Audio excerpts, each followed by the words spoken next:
Life's funny, you know? You start off with a heart full of dreams and a head full of plans, thinking you've got it all figured out. That was me, Jane, and my husband, Alex, when we first tied the knot. We were like two peas in a pod, living in this cozy house I got from my granny, with our little bundle of joy, Lily, lighting up our world. Back then, Alex had just opened up his bakery. It was small, but it was his pride and joy. I was climbing the ladder at the company, crunching numbers as an economist. We were a team, dreaming big dreams about big houses and college funds for Lily, and maybe a sibling or two down the line. But as the months rolled by, something shifted. The bakery remained small, barely scraping by. I tried talking to Alex about maybe expanding or trying something new to boost business. Alex, babe, have you thought about maybe offering catering services? Or what about those pastry classes you always wanted to run? I'd suggest, trying to keep the conversation light and positive. He'd just wave me off, his forehead creasing in annoyance. Jane, I know what I'm doing, okay? We're fine as we are. But we weren't fine. Not really. I started taking on more hours at work, trying to make up for the shortfall. It was around then that things with Alex's mom got tense too. She'd call, out of the blue, laying into me about how I wasn't supporting Alex enough. Listen here, Jane, she'd hiss over the phone. My son doesn't need your charity. He's doing just fine without your meddling. I was taken aback, to say the least. Mrs. Thompson, I'm just trying to help. We're family, aren't we? And besides, I'm not exactly sitting on a pile of cash here. I'm working hard for everything we have. She snorted. Working hard? Please. All you care about is money. My son deserves better. Lately, things have been going south for Alex's bakery, like a ship hitting one iceberg after another. First, he had to let go of half the staff, which was tough. Those were people we knew, people who relied on that paycheck. Then, he had to cut down on production, saying there wasn't enough demand to keep things running like before. It broke my heart to see him so defeated, but I wasn't about to sit back and watch our dreams crumble to dust. One evening, I sat down with him, trying to keep the conversation as light as possible. Alex, love, have you thought about maybe bringing someone in? A consultant or something, to look at what's going wrong and help us fix it? He barely looked up from his plate, his fork playing with his food more than anything. Jane, we've been over this. I don't need some outsider telling me how to run my bakery. But it could help, don't you think? Maybe there's something we're missing. We could even consider a loan, just to tide things over and invest in a bit of a revamp. That got his attention. His head snapped up, his eyes narrow. A loan? Are you out of your mind?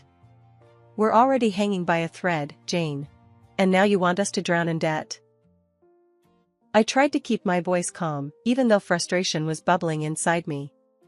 It's not drowning if it helps us swim, Alex. I'm just trying to find a way to help us get through this. He slammed his fork down, pushing away from the table. No, Jane. Just, no.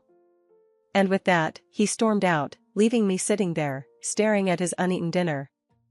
A few months have passed, and the bakery's front door had a new sign hanging on it, closed until further notice.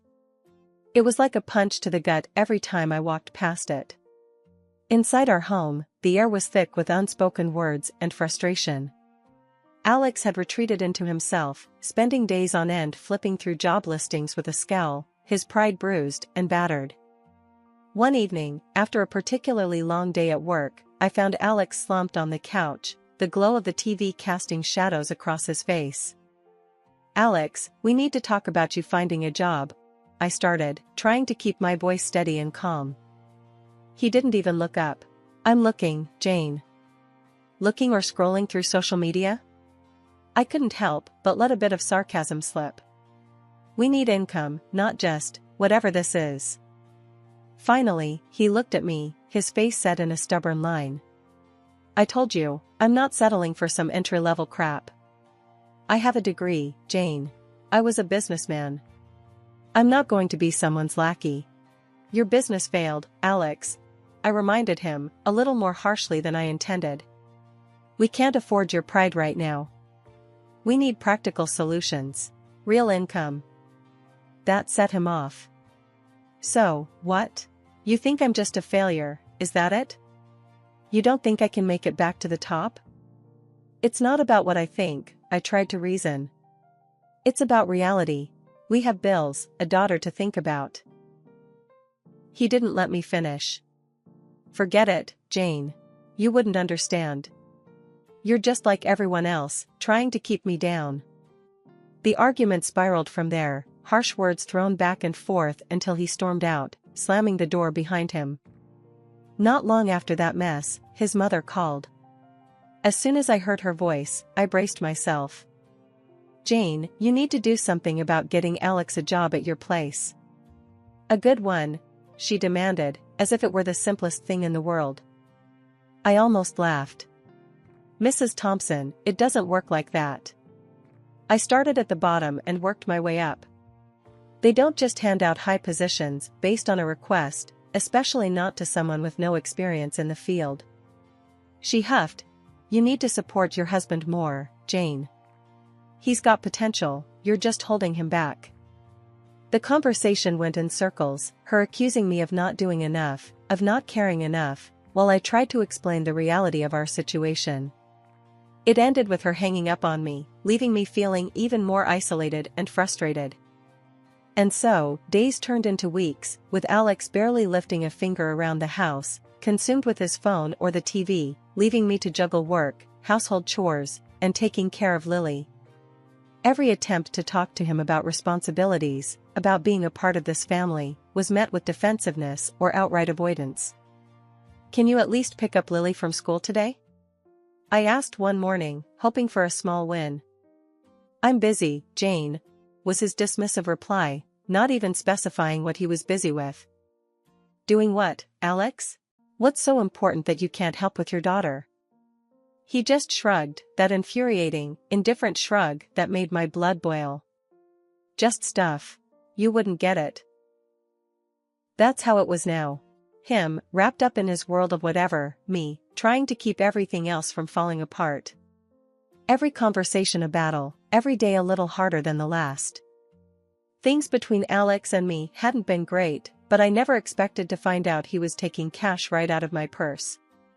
It started small, a 20 here, a 50 there. I thought I was being forgetful at first, until one day, the missing amounts were too big to ignore. I waited for Alex to come home, tapping my foot, my arms crossed. The minute he walked through the door, I was on him like a hawk. Alex, we need to talk. Now. He looked tired, worn out, but the moment he saw my face, he knew something was up. What's wrong, Jane? Where's the money, Alex? I asked, my voice sharp. The cash from my purse. It's been going missing, and I want to know why. For a moment, he tried to play dumb, his eyes shifting away from mine. Money? What are you talking about, Jane? Don't play games with me, Alex. I'm not in the mood. I've been noticing for weeks. It's gone, and you're the only other person here. Finally, he sighed, running a hand through his hair. Okay. I took it. But, Jane, you don't understand, I needed. Needed it for what, Alex? Beer? Because that's all I see you doing these days. Sitting around, drinking, while I'm out working my ass off. He flinched at that, but anger quickly replaced the guilt in his eyes. I don't have to explain myself to you, Jane. It's not like I'm asking for much. Just a little cash to get by. Get by? I was incredulous. While I'm juggling bills, trying to keep us afloat? That money wasn't yours to take, Alex. That's stealing. His face turned red, and he took a step towards me, his voice raising. Stealing? Really, Jane? From my own wife? That's what you're gonna call it? Yes, that's exactly what I'm calling it. Because that's what it is, Alex. You took something that wasn't yours without asking. What else would you call it? We stood there, glaring at each other, the tension thick in the air.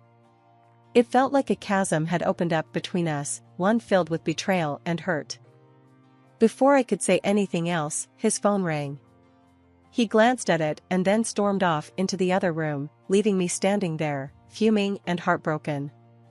The next day, things went from bad to worse. Alex's mom called, and before I could even get a word in, she was ripping into me. "Jane, you ungrateful little witch. How dare you accuse my son of stealing? Do you have any idea what you've done?" I pressed the phone against my ear, her shrill voice making my head pound. "Mrs. Thompson, he took money from me." What was I supposed to do, just ignore it? That's exactly what you should have done. He's your husband, for God's sake. You're supposed to support each other. Support doesn't mean turning a blind eye to problems, Mrs. Thompson. It means facing them, together. But how can we do that when he's lying and taking money behind my back? She huffed. You've always been too hard on him, Jane. Always expecting too much. It's no wonder he felt he had to hide things from you. I couldn't believe what I was hearing. It was like we were living in two different realities. Expecting too much? I'm working day and night to keep us going, and he. Enough, Jane. I won't hear another word against my son. You've made your bed, now lie in it. And with that, she hung up, leaving me staring at the phone in disbelief. This wasn't just about the money anymore. It was about trust, respect, and the realization that maybe, just maybe, I was in this fight all alone. Life had thrown its fair share of curveballs, but nothing hit harder than the day Lily fell sick. It wasn't just a sniffle or a cough, it was one of those moments that stops you dead in your tracks, forcing you to reassess everything. Lily's fever had spiked in the night, her little body racked with coughs that seemed to shake the very bed she lay in. I remember sitting beside her, a cool cloth in hand, trying to bring some relief. The next morning, with Lily still burning up, I knew we needed a doctor. Alex was sprawled on the couch, a can of beer already in hand. It was barely 9 a.m. "Alex, Lily's sick. Really sick. I need to take her to the doctor," I said, my voice strained with worry. He glanced up, irritation flashing across his face. "So take her. What do you want me to do about it?" I clenched my fists, fighting the urge to scream. "Maybe act like a father? I can't do everything alone, Alex." He didn't answer, just turned his attention back to his phone, effectively ending the conversation. At the doctor's office, the news wasn't good. Lily needed medicine, maybe even a specialist. The cost started to pile up in my head, a mountain of expenses we were ill-prepared to handle. I called Alex from the pharmacy, hoping for some semblance of support. "The medicine's expensive, Alex. And she might need more tests. We need to figure this out." There was a pause before he spoke, his voice cold. "Well, what do you want me to do about it, Jane? Money doesn't grow on trees." I was stunned into silence. Our daughter was sick, and all he could think about was money? "She's your daughter, Alex. She needs us. Can't you see that?" "Of course, I see that. But freaking out about it isn't going to make money appear. You figure it out. You're good at that." Hanging up, I felt a mix of anger, frustration, and sheer determination. Lily needed me, and I wasn't about to let her down. The decision to not send money to Alex's mom that month was a tough one, but necessary. Lily's health came first, no matter what. But when Mrs. Thompson found out, the fury was unleashed. "Where's my money, Jane?" she demanded over the phone, her voice a sharp knife. I took a deep breath, bracing myself. "Lily's sick. The money went to her medicine and doctor's visits. We had no choice." "No choice?" "That's my money, Jane. You can't just decide not to send it." "What am I supposed to do?" I was incredulous. "Your granddaughter is sick, Mrs. Thompson. Doesn't that matter to you? Lily's health is more important right now." She scoffed, a sound that made my skin crawl. You're just using that as an excuse. I need that money, Jane. You're being selfish. The conversation went downhill from there, ending with her calling me names and hanging up. I stood there, phone in hand, feeling a cocktail of emotion swirling inside me. Anger, disbelief, but above all, a fierce protectiveness over Lily. The day everything turned on its head started like any other, but ended in a way I never could have predicted. It was when I stood at the checkout line, groceries piled up, that I reached for my bank card and found nothing but emptiness. Panic knotted my stomach, not just at the embarrassment of not being able to pay, but at the realization of what it meant. Alex had taken my card. For a whole week, my calls to him went unanswered, a silence that spoke volumes. Then, out of the blue, he returned, but not alone. His mother was in tow, both of them wearing smug looks that didn't bode well. Before I could even demand answers, Alex dropped his bombshell. I won, Jane. $5 million. Can you believe it? The news knocked the wind out of me, not just the amount but the sheer audacity of him claiming this victory after everything. What? How? With your card, he said, as if he had done something clever. Bought a lottery ticket. The room spun. He used my card without permission, and now, this. His next words cut deeper than the betrayal of theft. I'm leaving you, Jane. This is my chance to start over, without you dragging me down. Me and Mom, we're set. His mother, standing there with that grin, twisted the knife. Told you, Jane. You never believed in my son. Now, look at you, left behind while we move on to better things. I was speechless, the injustice of it all burning in my chest. You think you can just take that money and run? That's my card, my account. You stole from me, Alex. He shrugged, that infuriating indifference back in full force. Finders keepers, Jane. I won fair and square. It's time I found someone more supportive. Someone who appreciates me. The words stung, but it was the dismissal of our life together, of our daughter, that hurt most. And what about Lily? You're abandoning your daughter? Lily will be fine with you. I need a fresh start, away from all this. He gestured vaguely around our home, as if it were a trap he had finally escaped. I wasn't just going to roll over and let him take everything from us, especially not with money that was as much mine as it was his, if not more so. The first step was finding a lawyer, someone who could navigate the treacherous waters of legal battles that lay ahead. When I sat down across from Ms. Rivera, a sharp-eyed woman with a reputation for being a bulldog in court, I knew I had found my champion. I'm not going to lie to you, Jane. This is going to be a tough fight, Ms. Rivera began, her voice matter of fact. But it's not insurmountable. I nodded, clenching my fists in my lap to stop them from shaking. I understand. But I can't just let him get away with this. It's not right. She smiled, and there was a glint of something fierce in her eyes. I like your spirit. We'll give it everything we've got. First, we'll need to prove the purchase was made with your card. Do you have statements or any evidence of the transaction? Of course, I replied, pulling out copies of my bank statements I had brought with me. It's all here. The date, the time, the exact amount. Good, Ms. Rivera said, taking the papers and scanning them quickly. This is a solid start. Next, we'll file for an injunction to freeze the winnings until the court makes a decision.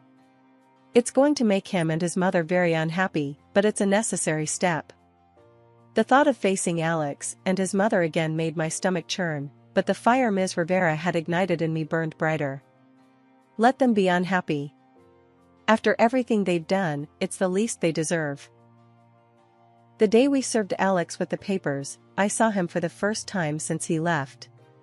He looked different, harder, colder. His mother was with him, of course, her sneer as pronounced as ever. This is a mistake, Jane. You're going to lose, Alex said, his voice laced with a venom I hadn't heard before. I'm not the one who made a mistake, I shot back, my voice steady, despite the trembling I felt inside. Stealing from your family, abandoning your daughter, that was all you. His mother stepped forward, her finger wagging in my face. You're a greedy, ungrateful little. Enough, Ms. Rivera interjected, stepping between us with a calm authority that immediately silenced Alex's mother. This will be settled in court, not on your doorstep. After months of legal wrangling, the day of reckoning finally arrived. I sat in the courtroom, a bundle of nerves, my hands clasped tightly in my lap. Across the room, Alex and his mother sat together, an air of smug confidence about them that made my skin crawl. They whispered to each other, casting occasional glances my way, their expressions a mix of disdain and surety. My lawyer leaned over, her voice a whisper of steel. Ready for this, Jane? It's showtime. I nodded, not trusting my voice. My heart hammered in my chest, a loud echo in the silent room as we awaited the judge's entrance. When the judge finally entered, the room hushed to a solemn quiet. The proceedings began, a blur of legal jargon and back and forth that felt both endless and fleeting. Alex's lawyer painted him as a wronged man, desperately trying to claw back some dignity from a life derailed. It was almost laughable, if it wasn't so tragic. Then Ms. Rivera stood, clearing her throat. Your Honor, let's not forget the facts. The lottery ticket, the source of this windfall, was purchased with stolen funds. My client's funds. This isn't a fairy tale windfall, it's the result of deceit, a betrayal of familial trust. The back and forth continued until the judge finally called for silence, ready to deliver the verdict. My heart stopped, every second stretching into eternity as we awaited his words. In light of the evidence presented, it is the decision of this court that the majority of the lottery winnings, being the result of a transaction made with funds not belonging to Mr. Alex Thompson, be awarded to Mrs. Jane Thompson, the judge announced, his voice carrying a weight that felt like a gavel to my soul. A wave of relief washed over me, so intense it left me dizzy. Beside me, Ms. Rivera squeezed my hand, a victorious smile on her face. Across the room, Alex's face was a picture of shock, his mouth opening and closing like a fish out of water. His mother's reaction was more vocal, a strangled gasp of indignation that echoed off the courtroom walls. This is robbery. Pure and simple, she exclaimed, her voice shrill with disbelief. But her protests fell on deaf ears, the judge already moving on to finalize the proceedings. Months had rolled by since the dust settled on the courtroom floor, leaving me with a significant chunk of the winnings and a fresh start. I didn't waste any time wallowing in what could have been. Instead, I focused on the future, investing wisely in shares of a reputable company and securing a nest egg for Lily's education. She was going to have the opportunities one fought tooth and nail for, without the shadow of her father's mistakes looming over her. Alex and his mother? Well, their story took the kind of turn you'd expect when too much money meets too little sense. He bought himself an outrageously expensive car, flaunting it like a trophy. It was all look at me and see how well I'm doing whenever he got the chance. But the flash and dazzle couldn't mask the inevitable. His gambling, which started as a small-time hobby, spiraled out of control, swallowing every last penny of his windfall. Last I heard, he was drowning in debt, the fancy car long gone, and living off whatever his mother scraped together from her pension. Their grandiose dreams, deflated to the size of their cramped living quarters in his mother's old house, the two of them constantly at each other's throats.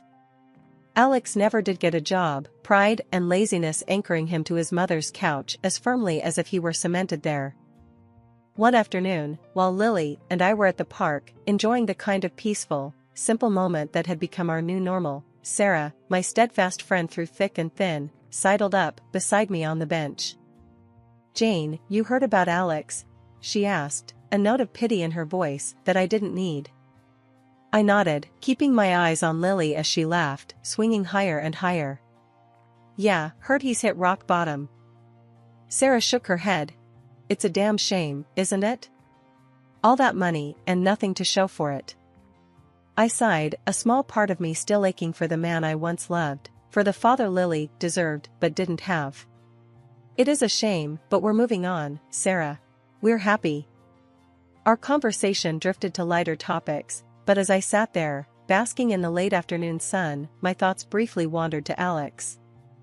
I wondered if he ever thought about us, about the life he threw away for a shot at easy money. But then Lily called out, beckoning me to push her higher on the swing, and just like that, my fleeting curiosity about Alex's regrets vanished into the air.